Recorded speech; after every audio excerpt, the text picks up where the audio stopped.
Oh, we've turned the corner. Don't know. Turn the corner. I don't know, but it's Spectacular. Are you kidding me? On that. What? doesn't show up to the spot. She's not even here tonight. Yeah. So. The meeting. We're still there. in the morning and go and help. The elections took a little bit of a That's good. toll. I wasn't even, I had a client come in today and very positive. Yeah, they were in here for like 4 hours trying to get it to work. Looked at. The picture looks better. It's a better view, right? And it's, Some people. that's what I said, like it's spectacular. Listen. Always getting this part of my head. They already on have the camera. mic. Yeah, they're really fire up. They're not that fancy. Yes, you are. I can get like, Yeah. No, of course not. you should, that's This was one of those very- dangers of the job. Find you by. Pretty sure you should talk to Most- Tash about getting. Yeah, we Yeah, have some type of secret special- I know. Flex or something. Yeah. I think it's Brogan? They don't give us any budget. So we make connections at the chamber meeting. Brian said they would take care of that Yeah. at a school. That was one of my not nice texts I've sent. Did you text him? I mean, Just this is not our problem. You guys a should. great resource if people can know about us. But It's like you can try the children. so I Since you will. just Wow. keep plugging along. We see 200. We good? All right. Welcome to our city council meeting for tonight, November 7th, 2018. We will begin with an invocation by Father Komar from Christ the King Catholic Church, and then Councilman Adams will lead us in the Pledge of Allegiance. You want to just come up? Yes. So I don't have to yell. Heavenly Father, we come to you. Your word declares that we can come to you, the source of wisdom, for the wisdom. We do that right now, Father, and we ask that you would not only give us wisdom of man, but the wisdom of God. We pray that you would impart into us divine wisdom, that we may be able to rightly divide the word of truth. We pray, dear Lord, that you will instruct us and teach us in the way we should go. Direct our steps, let our ears be inclined to hear your voice, and correct us when we have gone astray. We pray for the gift of discernment. Help us to know the difference between godly and ungodly intentions, spirits, actions, and gifts. Lord God, help us to be quick to hear and listen, slow to speak and slow to anger. Let the words of our mouth speak your truth with wisdom, but in simplicity, so that all may understand and benefit by them. Thank you, Father, for your word and for your instruction. Amen. Amen. Thank you. The audience, please rise. Join with me and sing the pledge to our flag. I pledge allegiance to the flag of the United States of America and to the republic for which it stands, one nation, under God, indivisible, with liberty and justice for all.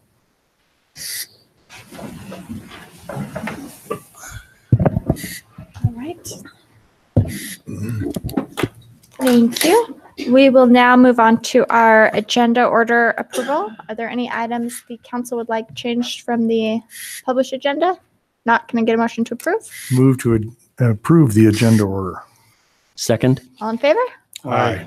Okay, we need to excuse Councilwoman Hartley. She will not be here this evening. And congratulations to Councilman Cousins on your win last night as the commissioner-elect. It was a nail biter, but we. Yes. I thought you would be real worried about how that was going to turn out. And don't forget, next week, at 4 o'clock, we have our special community promotions city council meeting before our regular city council meeting. And then the following week, we don't have city council because it's the day before Thanksgiving. All right, their council business. Mayor, I would like to say one thing. This is really directed to the entire community, but I'd like to publicly acknowledge and thank everyone who participated recently with the very successful charity fundraiser for the Children's Justice Center, the Dancing with the Community Stars. I had the great honor of being involved in that and worked with a number of children and performers and local celebrities. Our very own Councilman Hartley danced a little heart out that night. And I'm just really happy to report that they raised about $50,000 for the Children's Justice Center. It was a new record. And I just wanted to say what a great community we live in and the kind of generosity and support that continues to come from our citizens. And it makes it a remarkable place to live. And I just wanted to publicly acknowledge our great community and the citizens we have. Great. A couple meetings back, one of our citizens, Richard Saunders, came in and asked about clearing the sidewalks coming down Sage Drive because he walked those and they were overgrown. We've already taken care of that. And he's not going to be here, but he wanted to acknowledge how quickly we responded to that need and how the staff took care of that. So he was very appreciative. I had a couple folks talk to me about the speed on Cove Drive. There's a lot more traffic on that road. I'm wondering if we could get some more speed limit signs. I can't even remember. I drive up there every day, but I can't remember where they are and if there are any. But maybe a flashing speed limit sign or something. The neighbors just say it's pretty. People coming down off the hill and different things. We might want to take a look at that. Okay. All right. Is there anything else? Okay. Then we'll move to staff comments. Is there any? No? Okay. Then we'll move to our public agenda with our public comment portion. If there's anyone that would like to address the council about an item not on the agenda? Yes? The airplane noise. Will you come up and talk into the microphone and state your name so we have it for the record? My name's Stephen Evango. I live in Cross Hollows. Okay. The airplane noise is getting ridiculous. And I understand there's going to be a lot more coming here. And there's got to be a solution to this 6:30, 7 o'clock in the morning till 9 or 10 o'clock at night with these noisy airplanes. Okay. That's all I like to say. All right. Thank you.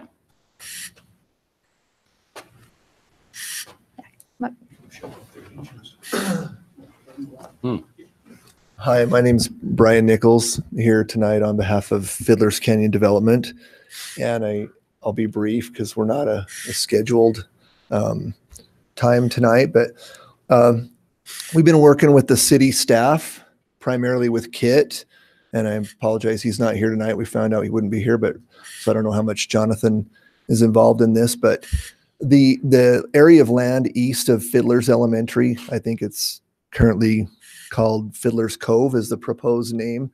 It's been a while. It's gone through the Planning Commission, City Council on a couple of different things. We just recently submitted the first phase construction documents to the city for review. But in conjunction with that, there's that dam structure that's kind of been out there for many years. And we have got that approved with the state. I may misspeak on the exact term. It's either a low risk or a no risk dam or a detention basin, but nevertheless, it had to be approved through the state. That's been done. We've got those plans and we want to go ahead and build it. We've identified a parcel that we will be giving to the city once it's built and approved. And so between the third-party inspections, the city inspections, that'll all be verified. And the completion and acceptance of the phase 1 and 2 of that subdivision would also be conditioned upon that being complete also. We'll be doing all those street improvements along Fiddler's Canyon Road. Hopefully that'll be a benefit as well to clean that up. And so just wanted to apprise the staff and the council of what we're discussing to go ahead and get going on the construction of that. That will necessitate doing the grading of a lot of that area between kind of where the dam is now and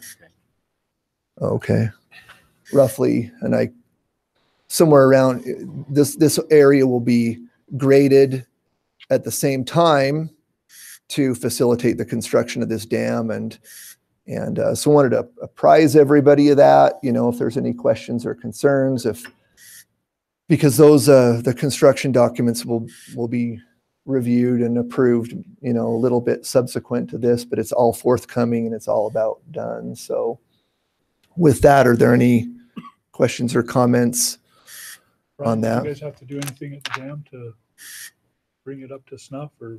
Oh yeah, there'll be, done? I mean, extensive is a relative term, but it'll be a big construction project. Yes. And if you want a copy of those, I mean, okay. Wouldn't understand. But yeah. Brian, can you again remind me, what's the name of this phase of the development? It's again the land just east of Fiddler's Elementary, and I know it's been through a few different names. I believe right now it's Fiddler's Cove, and it's all that area right there. Right, that's what I was asking. But I remember that in one of our discussions we were talking about, and I can't remember if Cove is the new name or Cove is the old name, but there was some confusion because there was another development very similar, and we asked them to consider looking at a different name. And so I think that was the one, and that's maybe why it became this. Yeah. I think. All right. So I was looking at public safety and different things for clarity and making sure we didn't have two developments with the same name in the city. So thank you. I thought this was the parcel, and I believe Cove is the new name, but I honestly can't remember because it was some time ago. Yep, it's been through about 3. So yeah, third time's a charm.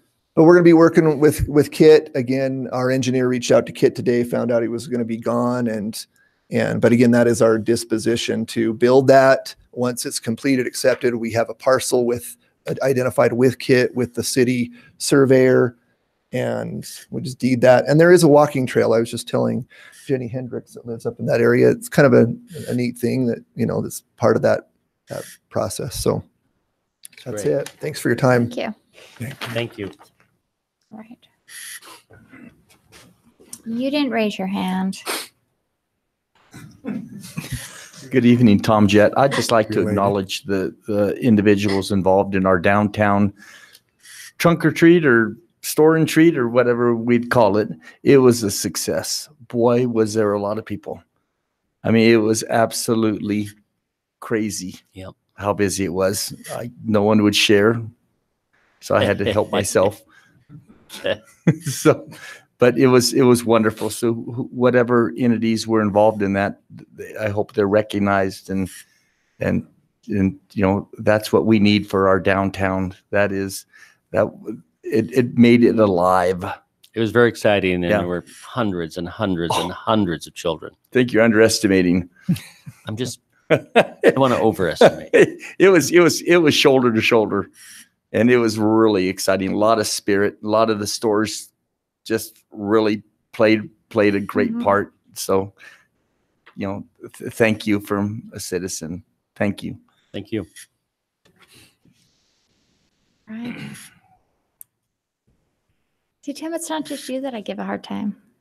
I do it to Tom Jett too. Yeah. Anyways, is there any other comments? Okay, then we'll move on with our business agenda with our public portion. Consider amending Cedar City Ordinance 26-915, regulating commercial communication facilities. All right, so let me give you a little background. This is one of the first, I think, assignments I was given when I was hired on by the city a couple of years ago to rewrite our commercial communications facilities ordinance. So when we passed this, we allowed towers to be built in industrial manufacturing zones, commercial zones, and in those zones, they had to be at least 150 feet away from a residence or a residential use, a residential zone or a residential use. We also allowed them to be put into school parks or city parks. We didn't allow them in residential zones. So what I didn't know at the time is that all of our parks are zoned residential. So we said you could put them in the parks, but we said you can't put them in residential zones. Those don't make sense. That's good lawyering right there. Is what that is. So when we got into this, Insight came to us and said, hey, the major need for these towers is in downtown Cedar City. We would like to propose changing your ordinance to just state that we have to be 150 feet away from a residential zone and strike the residential use. Because what they're finding is, although this is commercial in downtown, there's still residential uses all throughout the commercial zone. They just can't find a location to take care of downtown. So that came before the Planning Commission. The Planning Commission gave it a positive recommendation with a couple caveats. One, they were concerned that essentially an 80-foot tower could be put up 20 feet away from a home. And they were concerned that the individual living in that home wouldn't receive any notice to be able to come and speak their piece. So they recommended and they asked for what we could do to kind of meet those needs. And what came up was a conditional use permit. But after going through that, I'm not, as city staff, we don't really like conditional use permits because if we're going to allow a use, let's just allow the use and put in some requirements that they have to meet. Cities can get themselves into lawsuits by allowing a conditional use, but then creating conditions that are so exorbitant that you really can't pull it off anyways. So I then went through the ordinance and rewrote some different revisions and took them through Planning Commission as well, in order to kind of meet what Insight would like and in order to hopefully meet something that's reasonable for the city. So as I went through the ordinance, kind of the big ticket items is where these towers could now be allowed if this ordinance is passed. So the first thing we did is we put in a section that required, if you're going to put in a tower, you're required to put in a 6-foot block wall that surrounds the entire tower. It needs to match the surrounding developments as best as it can, so it's aesthetically pleasing to their surrounding communities. Now, with the location restriction, we struck the language that said, well, so what I did is I add language that said if you want to put it in a school, on school property or on a city park, it can be allowed regardless of the zone. So that was the original intent, and that just made that clear. If a company would like to do that. Then when it came to the problem of putting in a tower in a commercial zone with residential uses all around it, the language that I'm suggesting is that they're required to do a 1-to-1 setback from a residential use or from a residential zone. So in a commercial zone, they could still put that 80-foot tower, but they would have to be 80 feet away from a residential use. So that opens it up a little bit. They can put some smaller towers in some smaller areas. Or if they have the space, they can put a larger tower. Now, in order to address the homeowners getting notice, I've added language that says if you're within 300 feet of a residential use or a residential zone, you're required to provide notice to those property owners. Once that notice is received, they'll have 10 days to respond back to the city. If they contest the location, it will then come before the Planning Commission for their recommendation and then the City Council for approval.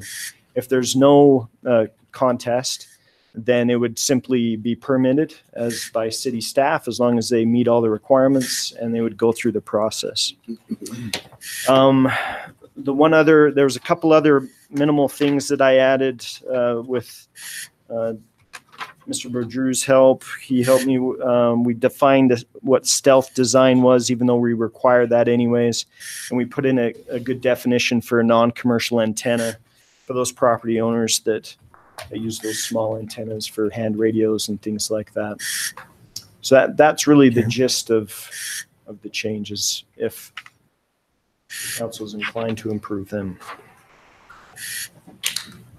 So I just have a couple of questions, maybe for clarity for me, that the 100-foot that is currently being proposed in the ordinance seems like an awfully high tower. That's 10 stories high. I know you're talking about 80-foot, but in here it speaks to a maximum of 100-foot. Is that really necessary? Because I am concerned about downtown and what the aesthetic of this is going to look like, whatever the stealth design ends up being for the proposal. And I know there was concern expressed on some of the neighbors on 200 West that while there are residents there, they are in the commercial zone. So I just, somebody smarter than I needs to let me know if that extra 20 feet is really necessary and needs to be in the ordinance.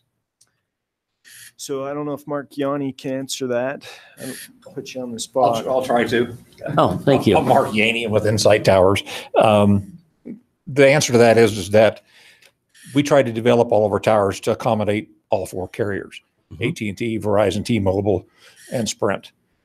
If we go to 80-foot tower, that limits the number of carriers we can put on there, because by the time you start adding carriers, you got somebody at 40 feet. And that's not any good. This is, we need. What's the optimum? 60, 70? The optimum? I mean, for that first carrier. Or maybe it's the last carrier because he gets the lowest. Carrier. Yeah, you would like to typically see the last carrier at about 80 feet. And because that gives you, we've got buildings that are over 50 feet tall in town that block the RF path. And so you have to have some elevation to be able to get past those and everything. It just kind of goes back to the bigger, a little higher, the bigger footprint you're going to have. And Cedar City has, I've been here almost 22 years now, and Cedar City's just gone wild with development. And along with that, so has technology. I was just talking to Craig earlier. It's like, these are not cell phones. I think Spock had it right when they called them communicators, because we don't use them for phones anymore. It's our, it's our email, it's our text messaging, it's, streaming videos, listen to your playlist or whatever, and it eats up bandwidth. So we need to be able to provide more service in the downtown areas and also the developing areas that are on the outskirts of town. By having one tower that can accommodate 4 carriers, will now be able to do that. We won't end up with another Lay Hill. Well, then, we'll have one tower instead of 3 or 4. The stealth design, is that improving? Because yes, I reference one that's down off of 215 in Las Vegas that is just outright comical. Yes, yeah. That does not look like a tree. No, it does not. But I know which one you're talking about. It's ugly. It's just stealth has improved over the years. When the first stealth tower that I put up was up at Bryan Head, and that's back when I worked for Alltel, and before we got bought out by AT&T, and it was a good looking pine tree, but by the next spring, most of the needles had fallen off of it. And so we had to go out and redo it again. We don't have that problem now. They're a lot better, and there's more designs. Now, we don't just have palm trees and pine trees now. We've got some other options that we can use that blend in better. A palm tree is not going to look good in cedar, and even an 80-foot pine tree is kind of really going to stick out. When we did the one at Bryan Head, the only problem is they didn't make it brown because it was all beetle kill at the time. It would have blended in. It was only green pine tree up there. So. But we have improved on it. Good social comment. I guess my other question would be for you, Tyler, and maybe it'll address here is just looking long term and looking into the future. I want to make sure that we're not getting ourselves into a situation where it's allowed in all residential zones, that we come back and we say, gee, why did we do that in all zones? So they're not allowed in residential zones. Okay. They're only allowed that's- in commercial, industrial, manufacture, and in parks. What we did originally, what the ordinance said is not only are they only allowed in those zones, they're not allowed within 150 feet of a residential use. And why that became so hard is because Right. there's residential uses scattered throughout. We've our got commercial people living zones. in upper stories of downtown and everything else. Yeah. But you said they could go on school property, right? They could. Any, even like North Elementary where it's surrounded by residential. You'd have to meet the setbacks. And, And is that- and city parks are also zoned residential, which you brought up. And is that the prerogative of the school district then? I think when we had that debate originally, the example that Mr. Rowley brought up was Dixie High. Not on their football field. They had erected a couple of communication towers, and I think he even brought pictures, knowing Mr. Yeah. Rowley. He brought pictures. Pictures. Yeah, he brought pictures. Yeah, you And did. at that point, the council was like, well, yeah, okay, it's on a football field. Okay, that's very helpful. Are there additional comments, questions? This will go on our action agenda. Action, yep. All right, item number 2, consider entering lease with Insight Tower Development for the construction of cell tower near the Canyon View water tank. So Mark, who represents Insight, he's here. Insight is a kind of a third-party company. They build the cell towers, and then they lease out those cell towers to various carriers. So Insight's approached the city on 2 locations. This first one just talks about the Canyon View water tank. What they would like to do is they'd like to put a tower up there. We've worked together on a lease in order to kind of benefit both of us. So if the city chooses to enter this lease, the city will get $10,000 for entering this 2-year lease. The Insight also has the option to extend the lease 2 times for 12 months, $5,000 for each extension. If in those 4 years, for example, Insight chooses to put a tower up, they're only going to put a tower up because they have a carrier who's signed on. So at that point in time, the city would then earn $850 per month on that tower. Insight could add an additional 3 carriers, which would be the total of 4, which then would push the rent to $1,900 per month for the 1 tower. So part of the agreement is that the annual rent would go up 2.5% per year. It would be, I know in the write-up I said it was an exclusive agreement, but we've kind of gone back and forth on that term, and they're going to make it a non-exclusive. So if there is another company that wants to come in, and our ordinance requires co-location, so they're going to have to go on that tower. But if that was full, additional companies could come in and lease that property as well. We're going to allow Insight to be able to access our property, run their utilities, to operate the tower. And Insight's also required to be insured. I can't remember the exact figures, but every term was in the millions of dollars. I think that any additional questions on that? I was just a little confused about the leased option fee as opposed to the lease and then the optional, I think it was 8 years or something in there. Did I misread that? So the lease option would be originally for 2 years, and then with 2 extensions of a year each. Right. Once they actually put that tower on, then if I remember right, it was a 10-year agreement with 4 5-year extensions. Okay. And In talking with Insight, if the city had a need to want to use their towers, they commonly agree to those free of charge for the municipality to be able to run their own antenna up there if we need.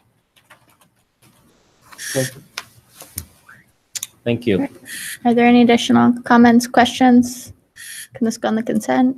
mhm. Yeah, okay. Consider entering a lease with Insight Tower Development for the construction of a cell tower near the South Water Tank. I would like you to do that everything again. Yeah, so let me start again. I'll do this one with a little more energy. Yes. So exact same agreement. This would just be the South Water Tank behind the state liquor store. That's all we got? That's all I get. Could I ask Mark a question, sir? So if this happens and goes through and you get carriers, what's this going to do to service? I mean, tell us the wow factor of this. Oh, the wow factor. Well, for example, the south one, it'll Lay Hill services kind of that area, but because of the terrain, it kind of like overshoots a lot of it, and so you have poor service. Plus, you'll notice that along I-15, it's been there ever since I've been here. There's kind of an area in there that you have a tendency to drop calls as you go around that curve. That's going to resolve that problem as well. Also, the development across the highway to the east and the development to the south that's currently there, but they have like really poor service, and I see a lot of complaints out of there, out of that area. So that'll take care of that, and any other development. Cross Hollow Hills, that area there. But that's a call down there to the that area right there. Okay. Yeah. Didn't shoot somebody in the eye with this thing, I hope. But yeah, that's that area. So it'll do that along I-15, and it'll help fill in down around the Home Depot, Walmart, Providence area, as well across the street where we're building all those new apartments and stuff, housing. Okay, thank you. That's what I needed to know. Same thing on the north end, on the north tower. Thanks, Mark. All right. Are there any additional questions, comments? Good with this one on the consent? Yep. I was literally waiting for one of you to be like, no, just for the fun of it. All right. Item number 4, consider disposing of city property located 800 West Coal Creek Drive.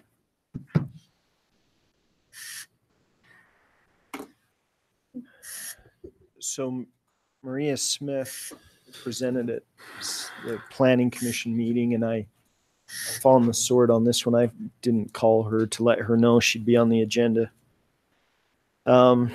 So Ms. Smith owns adjacent property here on Coal Creek Road. When the city put in, I believe it's 800 West, when we finished that section, it kind of created this scawampus piece of land right there that Kit, we talked about at Planning Commission. Kit doesn't really have much use for it that he can see right now. It's size-wise, I think it's under a half acre. Third, I think it's Third acre. Yeah. So Maria Smith would like to purchase that. That's what I just. The process would be first going out and getting an appraisal and then putting that out for public bid. At that point in time, I'd bring it back to the city council. The council could choose to accept one or reject all if you decide in the meantime you'd like to hold on to it. I want to put a little coffee shop there or a little soda run place. I think we could make some money there. 7-Eleven. All right. Oh. So now back to let's go back Put to a the, tower right next to it. Yeah, put a tower there. oh, so help us all. Okay. Are there any real questions? Like, we're going to actually be productive tonight. Like, real questions? Can we proceed with this process? Yes, I no? think we're good. I had one comment. Oh, yeah. See, that'll be a useful comment. There's an existing storm drain that runs through the property. And so if the property is disposed of, the city would need to retain an easement for that. I just need That's more what- education on that, yes. Okay. It's just like having a home and having a cabin, you know. Okay, back to you guys. We good with this going on the We're consent? working on it. I'm asking intelligent questions over here. What color cow you're going to put on the No, property? ma'am. No, ma'am. No, ma'am. I'm good. I'm good. Okay. Item number 5. See, best place to be on a Wednesday night. I'm next. You're going to let me read it? Or you? All right. Consider disposing of city property located at 1044 North Hobby Hills Drive. Jim Watson with Watson Engineering. Good evening. We are requesting the city to dispose of some property as well.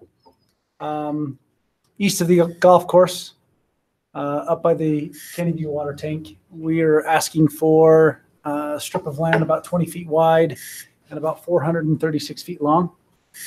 This is just adjacent to the Libertad apartment project that is almost finished, or it's in the process of finishing up as we speak. This property is being requested to be sold so that we can improve a retaining wall on the east property, as well as capture some of the drainage coming off the east, the city's property to the east, coming down some of those small canyons, which will then be disposed of and directed through the project and into the storm drain system. The appraisal has already been turned in. That was requested. We requested that and paid for. I think $1 million is fair. Yes, it would be fair. I'm not sure what he had for dinner. If the but, property was worth something. Appraisal came in just a little shy of that. It did, just a little bit.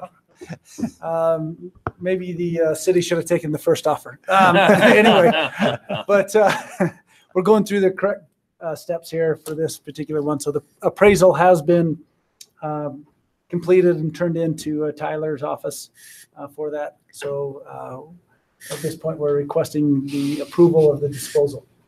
Any questions at this time for me? You still went out of order with the whole process. It's okay. I knew we at least now know what the property's worth. Hey, there you go. All right. Are there questions for Tim? No questions, just a comment. I think after many months of talk and discussions, this might be a very good solution to the situation. Yes. So thank you. Thank you. Okay. You want this one on the consent agenda? Yes, please. Well, it's been a long time since I've been on the consent agenda. I know. It's so weird. Let's shoot for the next couple too. You know. All right. Item number 6, consider disposing of city property in the vicinity, of Home Depot.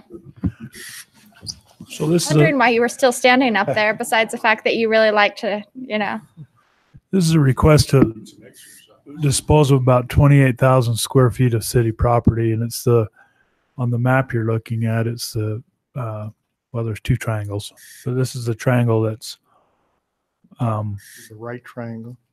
I don't know if it's a right triangle or not. I don't think it has a right angle in it. Oh, it does. Yeah, it's the one that is directly west of Home Depot. There's a scale up there. So if you can recognize the area, this is part of our transaction with the VA to do the VA cemetery. We've been working with the folks at Quantum to get the road in. The road's in blue there. The proposal we'll get back, we hope, when we put this out for disposal, is Quantum will trade us the green triangle west of Home Depot for the green triangle south of Home Depot and sign off on the road dedication plat. And the city will put in the road for the VA cemetery, and that'll all proceed. The value to Quantum for the triangle west of Home Depot is it gives them some more area for some more parking, and they're still trying to develop that gap between the Deseret Industries and Home Depot. This gives them a little more parking and a little more flexibility back there.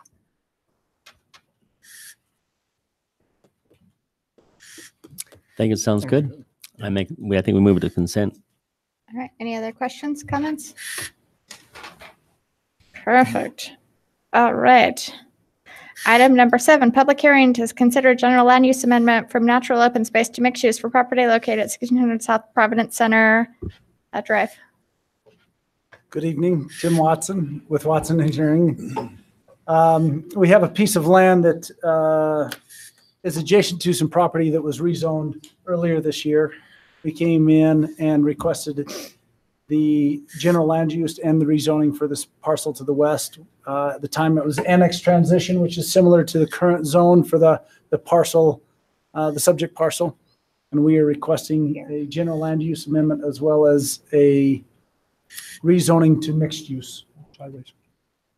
To give you an idea where this is, we're just south of the state liquor store. Thank you. Do we need to have that discussion again of where that is and what time it opens? Oh, I know that very well. So we'll How you're on one tonight. just going with the flow, Mayor.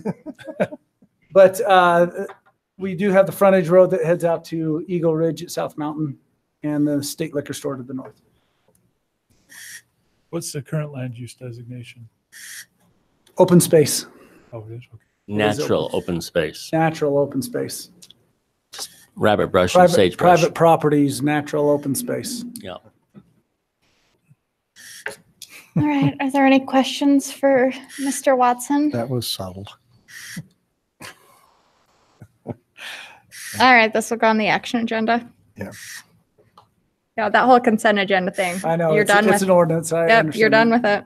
All right. Item number 8. Oh, time out. Rewind. We actually have to have a public hearing. Yeah, So I need to open the public hearing on this. Is there anyone that would like to address the council? Okay, we'll close the public hearing and move it on to the action agenda. Okay, item number 8, public hearing to consider a zone change from annex transition to mixed-use property, to mixed-use for property located at 1600 South Providence Center Drive. Yeah, come back up. You get to go through your whole spiel again. So Tim Watson with Watson Engineering. Is there any other questions from our previous same discussion? property, same. Yes, sir. It is. Okay. All right, thanks, Tim. All right, we'll open the public hearing.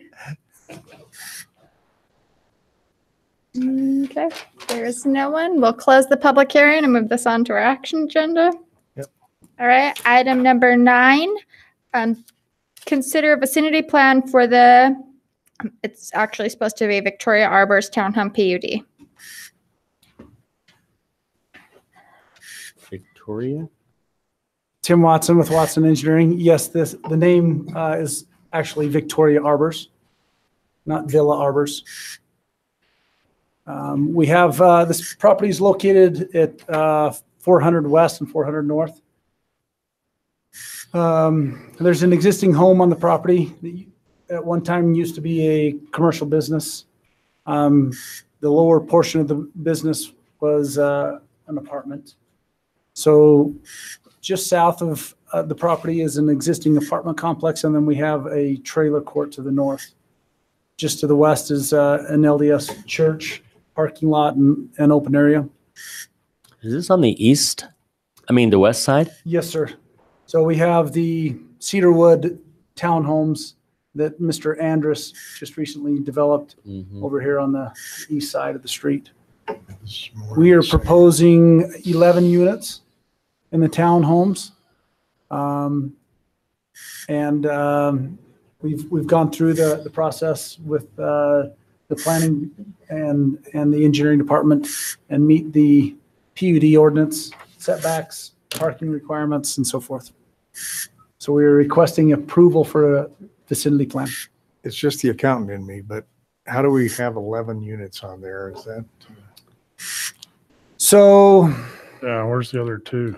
this is a Missing duplex. I don't think that we have 11 units, but there's only going to be 10 townhomes. Sorry. Okay. There's currently this is an existing duplex, top and bottom. And it's going to remain? Yes, I want to say yes. I want to say no. Okay. I want to say yes, I- but maybe that's a I'm really discussion we can frustrated what they're doing with that whole part of town. I used to live in that part of town, and there used to be neighborhood homes there, and it's just, and every developer is doing different things, and buildings are in different angles and different shapes, and I just think, where is the aesthetics? I'm sorry, I'm just frustrated, and not that it's a bad development, but it's just like, can we come up with a plan where things look like they were planned? Instead of, oh, I'll stick it in this corner and I'll put my house over here and I'll stick the garage over here. It's just very frustrating. If I was the neighbors in the neighborhood, I would be very upset. I just struggle with it. Thank you for those comments. You're very welcome. I don't know what to tell you. I feel better. I want you to know. From the comments. Yeah. Okay. He's vented and we can move on. So again, just to clarify where we're located, we do have apartments to the south, a trailer court to the north, I know. storage units north of that, and then straight into an industrial park. I know. So that transition is kind of a natural flow. Yeah. With higher density to separate the single family and the industrial. Yes, sir. Okay. Thank you for venting. And living. This is a fun meeting for you. It's wonderful. I couldn't think of any other place I'd rather be tonight. Oh, good, because you'll get to do it next week too. I'm just hoping I can get more on the consent agenda. All right. Would you like this on the consent, or would you like your venting to go on? No, I won't be changing anything, I'm afraid. I just wish people would have a little more sense of aesthetics and concerns for neighborhoods. And I just want that on the record, and I want you and your development friends to hear it. Okay. Appreciate that. Appreciate that. Thank you. Okay. Duly noted. Thank you. Thank you. Have a great evening. You too. Item number 10, consider final plat approval for the Crescent Hill subdivision phase 2. Aren't you excited with how much fun this meeting's been to come up? No, Arlo. I'm a little scared. We're all warmed up. Yeah. Arlo Fossum with Go Civil Engineering. So what we have before you for consideration is the phase 2 of Crescent Hills. And this is located north of the liquor store.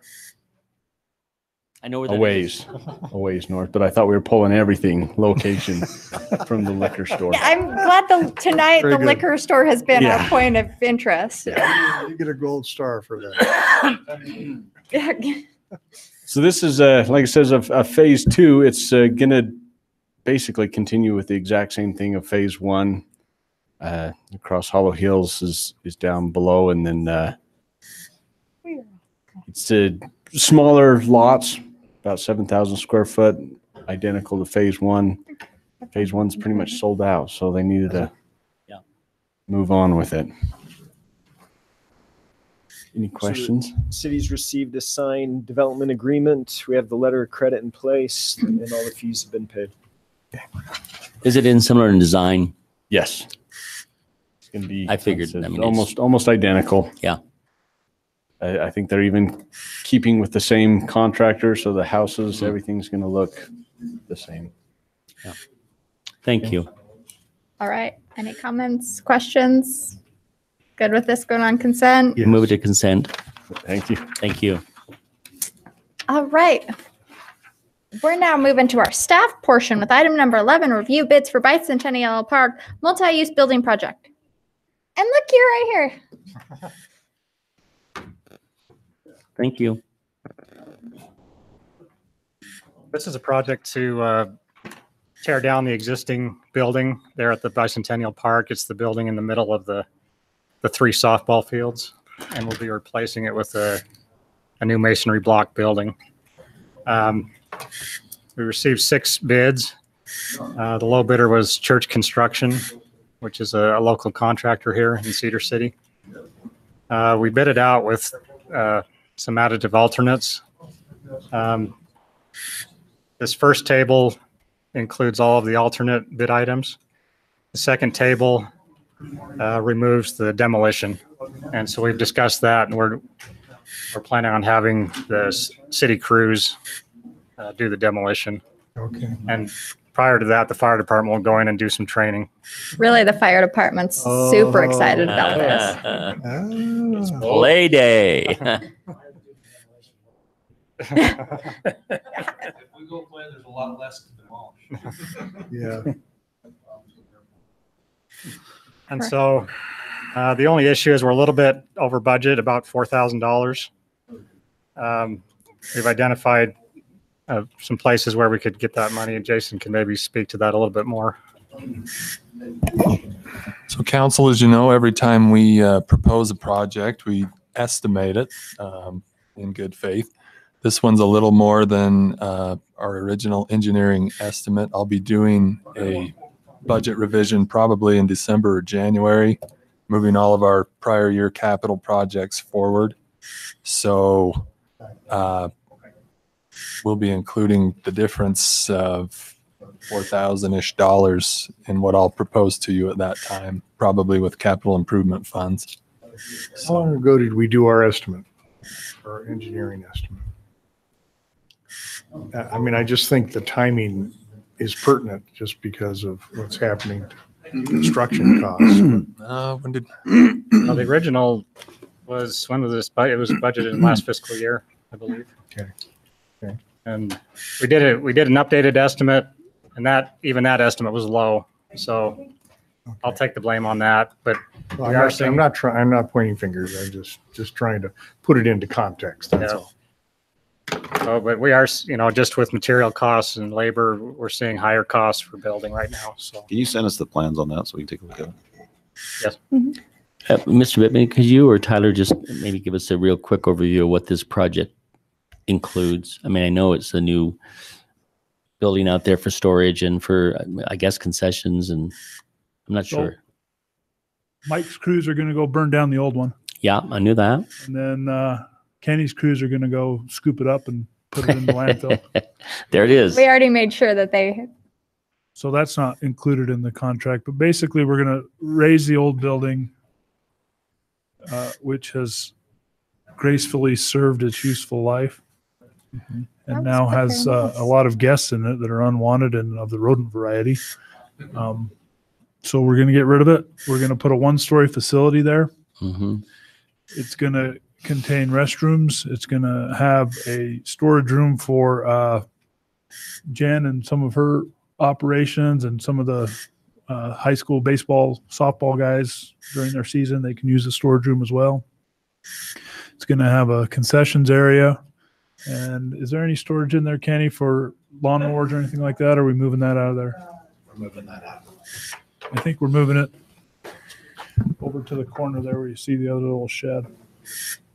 Ken Nelson, Leisure Services Director. So some of our reconstruction with this is we're moving. We don't have to have a two-story building because of the score booths are non-essential with everything electronic. So the scoreboards and everything are run.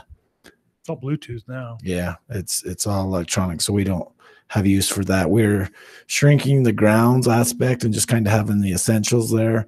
But we are building another grounds building up on the other side, closer to the cemetery, that will facilitate a wider area, including the soccer fields.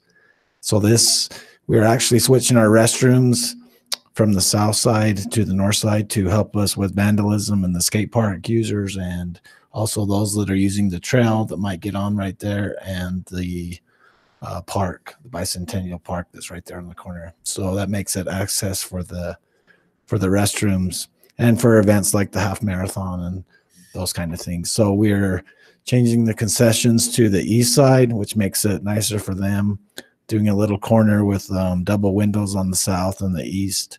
The original was just to have one window on the south, but our wind. So I had them put in another window to the east just because there's days where that south window would not be able to be open. Yes, where you want to lose your food. So that's just kind of the aspects that are in that building. A little area for recreation storage for like the machine pitch equipment, but other than that, it's kind of shrunken down. Thank you. are there additional comments, questions? Good with that to go on consent? Mm-hmm. All right, item number 12, consider a resolution amending the city's consolidated fee schedule and amending the city's water acquisition fee. So we recently had the water rights appraisal done, and we received a new value for the water rights in the Cedar Valley, and it has gone up significantly since the last appraisal. The previous appraisal was done in 2015, so 3 years ago. And so we're proposing to modify the fee schedule and update it based on the new appraisal. The other issue that's come into play is that we're using a new brand of water meter, which for the larger meters, those meters have quite a bit more flow available through those meters. And so that's why those larger meters have gone up so significantly. So this fee comes into play anytime someone pulls a building permit or a time of development.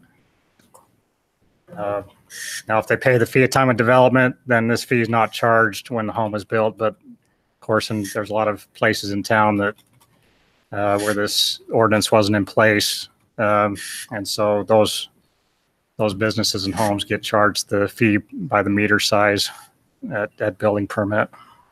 Jonathan, do you have an example of somebody that would actually use a 6-inch water meter? What kind of facility would do that? Hotel. Well, you're looking at a large manufacturing facility, but Canyon Estates. a lot of times Hotel would people, be 6 a lot of inch, times wouldn't people use that size of meter for fire flow. If they have an on-site fire hydrant, then they would need that meter size. Wow. Now, typically, when that facility comes in, we get information on the fixture counts inside the building, and so they get somewhat of a prorated fee based on what the actual impact is, because a fire isn't really an impact. I mean, it's an impact, but it's not on a daily basis. And so that's, I don't know. Anyway, that's a situation where someone could use a 6-inch meter. That's what I was asking. So would like a hotel like Marriott Courtyard, would they be a 6-inch water meter? Just gain some reference here for me. I don't know if they are, but I mean, would it be that kind of a place? Probably, yes, because they would have an on-site fire hydrant where they would need fire flow. So with the increased GPM with the newer meter, can you downsize because of that? Yeah, they could. Yeah. So, and a developer is going to want to, use the smallest meter they can and still serve their facility, obviously. So it just gives them a little bit more flexibility with these newer meters. So, can you tell us why the appraisal has changed so much in just 3 years on the water? Well, 2015, we were still in a real low time in terms of development, and so we just weren't. We were still supply and demand, still at the tail end of the recession. Okay. And so, anyway, but now we're obviously, a different situation in terms of development. That affects the price. Okay. Are there additional? This will go on the action agenda. Good. All right. Item number 13, consider resolution amending the Cedar City Corporation purchasing policy. So this resolution was proposed by Councilwoman Hartley. How the city has routinely done this is when like Mr. Watson comes to the city and wants to buy city property, we go out and get the appraisal, and then we usually just include that appraisal price in the purchasing price of the property. But that hasn't been specifically stated in city policy. So I just added a sentence stating that all appraisal costs shall be paid for by the party who initiated the property disposal. So if the city initiates it, we'll pay it. If a private citizen, a business, developer, they initiate it, they'll pay that cost. Passed on. All right. Comments, questions? No, it seems to make sense. All right. Well, that will go on the action agenda. All right. Item number 14, consider amending the Cedar City Ordinance 2314 to create a transitional business license. So I'll give you just a little background on what initiated this. We have a citizen, his name's Eric Cox. His wife runs a daycare here in Cedar City. She's had a business license for, I think, a few years now. They're building a home. And in the meantime of completing this home, they had to move out of their original location. So they moved into a rental until that home became, their new home became ready to move into. So the way the ordinance reads right now, paid her license, she'll move to a rental. She'll have to pay that license fee again a second time. She'll be in there for 6 months. And then when she moves into her permanent location, she'll pay that license a third time. Well, the fact is, most people that know about that, they just don't let the city know. And we carry on our merry way unless we find out about it. This provides an avenue for law-abiding a citizen who wants to hold true to the city ordinances to be able to keep their license without having to go through that excessive cost. So essentially what it says is if you had a business license with the city, you've paid for it, you're going to a location for no more than 6 months, we'll give you this transitional business license. And then that will move into the permanent location. There. Makes sense. Makes all kinds of sense. All right, comments, questions? No? Good. All right, that'll go on the action agenda. Item number 15, consider amending Cedar City Ordinance 26 to amend the parking requirements and the Board of Adjustment power pertaining to the transitional business license. So this kind of goes hand in hand with the last one. What this is saying is if you're going to move into this transitional location, we're going to give the Board of Adjustments the authority to either exempt some or all of the additional parking that's required for whatever your at-home business is. And they'll look at, you know, safety and emergency access, ingress, egress, and all that when they make their decision, but this just gives them the authority. The other section of the amendment says, so right now, a child home daycare is required to put in 3 additional stalls. And I think in your packet I put 2, but I was wrong, it's 3. And that's to give additional off-street parking for employees that may work there and for you know, parents that drive up and drop their kids off and pick them off at night, so they're not on the street. Well, the reality is that no one uses those additional parking places. They drive up to the curb, they drop their kid off, they drive away. And the Board of Adjustments has they've kind of felt it was excessive. So this is coming from them. They would suggest that if you have, I believe it was 9 or less kids, 8 or less kids, then you add 1 additional stall. If it's 8 to the, was it 19? 16, then you need to add 2 additional stalls. And the reason for that is usually if you have more than 9 kids, you usually have an employee, and that employee will generally park off the street.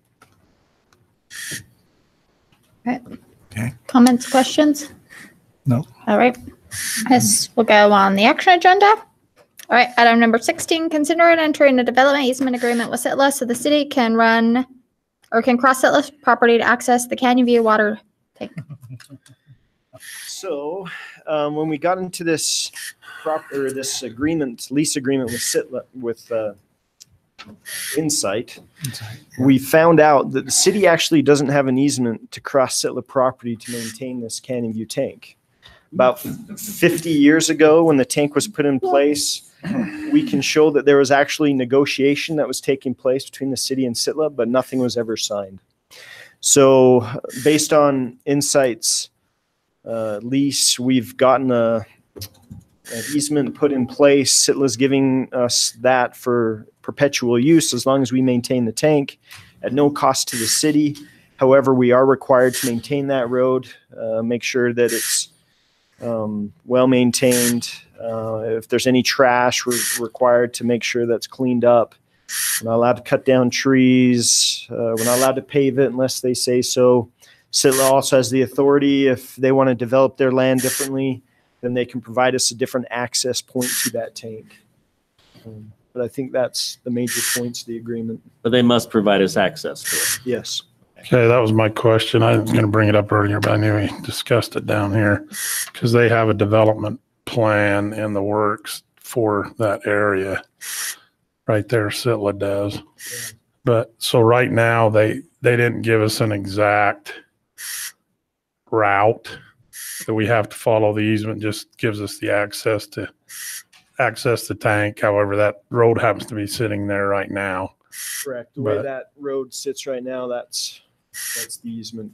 But in the future, they may want us to move it based on their street location. Correct. Okay. I was going to ask. We clean up the emission and we have forever more access to the tank. Yeah. Yeah. We're currently maintaining the road, aren't we? When we have to get access to the tank anyway, aren't we? I would assume so. Yeah. Nobody else uses it. Oh, no, and nobody else is maintaining it. So, yeah.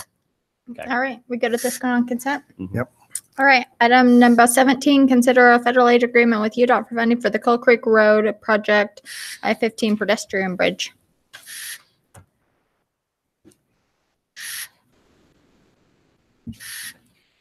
I don't know a whole lot about this, but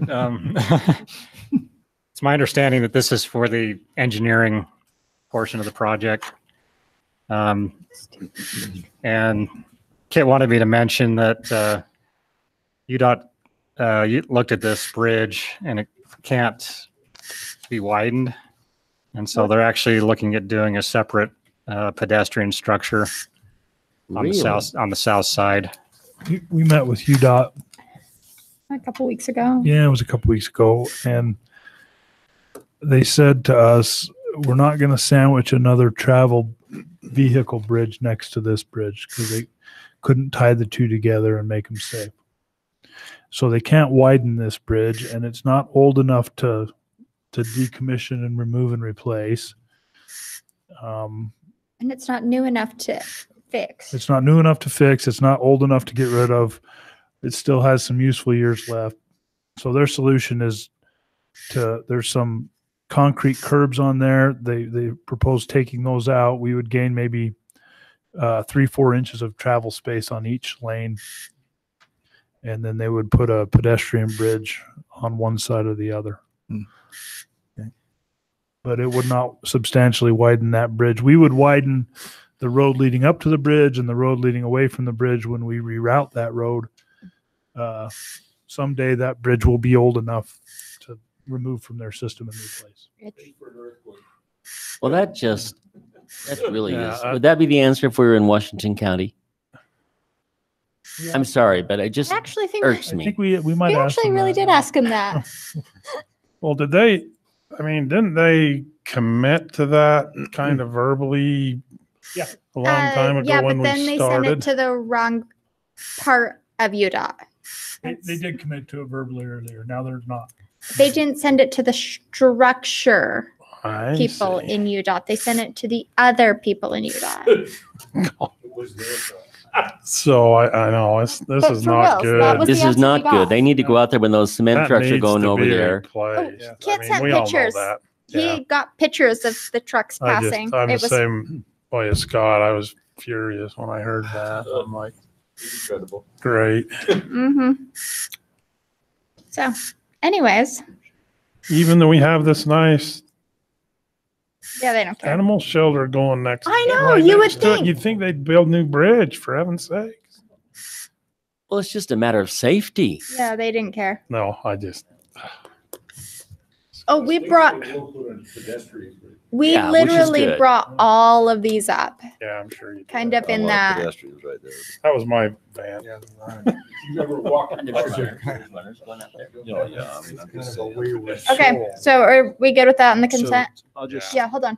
just a couple things just to make you aware of. The agreement is just saying the city's going to do this and UDOT's going to do this. We're agreeing to pay a little over $30,000 from our funds. They're going to pay, their match is a little over $1 million. It just says we're going to work with them, work with utilities, work with their manager to try to make the project go as smooth as possible. Just one thing I want to make sure we're clear on. It does say that if the project goes over the $1.1 million, that the local agency agrees to pay 100% of that excess.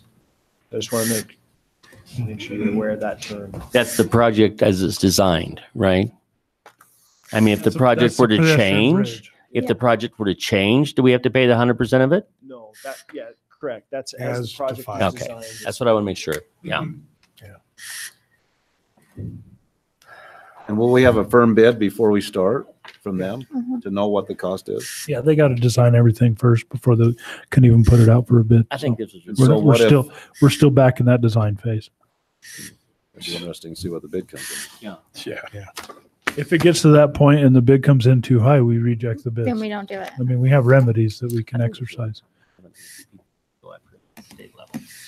Move to adjourn Hold on, are until, we good with that going on consent? huh? Do you want that on Oh, consent? yeah. Yes. Okay, now you can. Move to adjourn until we meet early next week at 4:00. Second that motion. All in favor? Aye. Thank you. Thank you, sir. It's terrible. Yeah.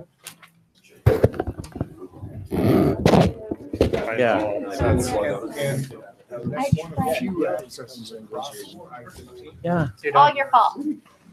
I know, that's a volume. That went pretty quick. Yeah, but I was expecting it was gonna be like, Did you see how close? So bad, that's a 6:30? major. Yeah. Boys done basketball. at the same time. 60 votes Separate the floor against. As of now. We're gonna keep this thing. Yeah. Good. Let's just set the term real early. We don't have useful comments. Yeah, it is. There's no more water skiing. I was expecting it to be a lot closer than that. I was sort of prepared for the Yeah, with the big giant American flag. That's why up there on top. Yeah, just want to make sure it doesn't interfere with that aesthetic, because when that Veteran Cemetery gets done, we're never seen the layout. Yeah. It'll be a beautiful This entrance. is way up on top of the house. From the cemetery.